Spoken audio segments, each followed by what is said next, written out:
Bon, tentative de reproduction avec mes moyens. Donc là, j'ai un volant d'inertie. Ça, j'ai un truc qui a des accès, hein, qui est lesté. Voilà. Donc on va essayer de faire tournicoter le machin. Donc je lance.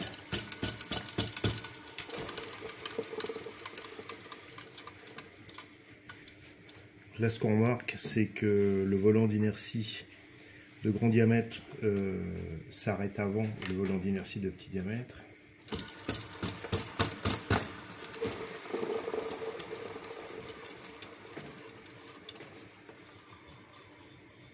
Voilà, donc là, ça tourne beaucoup plus.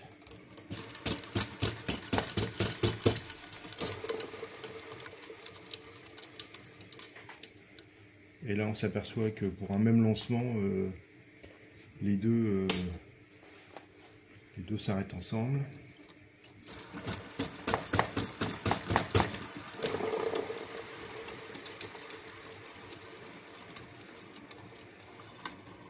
Là, il y en a un qui tourne beaucoup plus vite.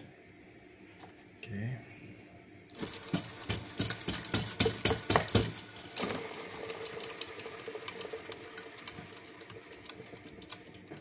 Donc là, les deux s'arrêtent ensemble. Donc, bien sûr, ça ne fonctionne pas, on est bien d'accord. Mais je note quand même que selon la résonance que ça trouve, le rotor central est freiné, plus ou moins.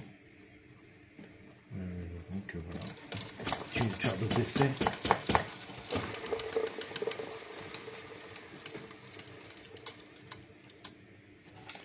Voilà.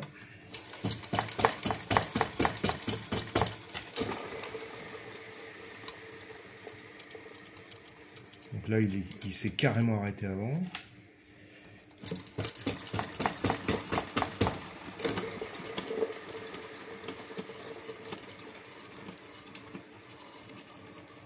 Donc là, il tourne très longtemps.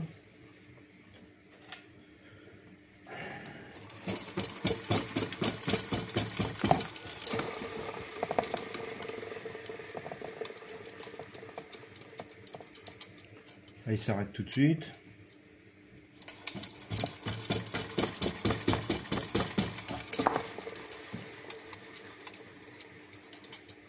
Voilà.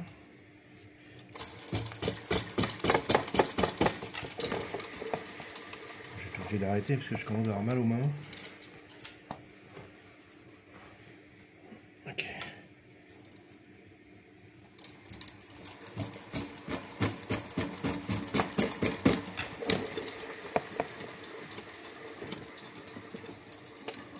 Voilà, donc là il tourne beaucoup plus. Donc il y a des différences qui se font pour un lancement qui est à peu près similaire, hein, parce que je me fais mal à la main depuis tout à l'heure. Et donc je lance à peu près à la même vitesse. Et il y a des fois où le rotor, le gyroscope central tourne longtemps, et d'autres fois où il s'arrête. Donc il y a un phénomène de résonance qui est visible.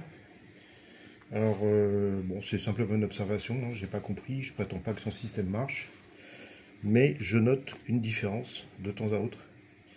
Et c'est peut-être la raison pour laquelle il y a des coupures souvent qu'on voit sur sa vidéo entre le moment où il lance le gyro et le moment où le disque principal est lancé. C'est parce que je pense qu'on doit avoir besoin, peut-être que son système a besoin d'une résonance, que j'obtiens là.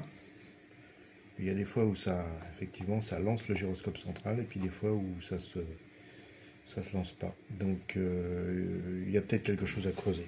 On va voir.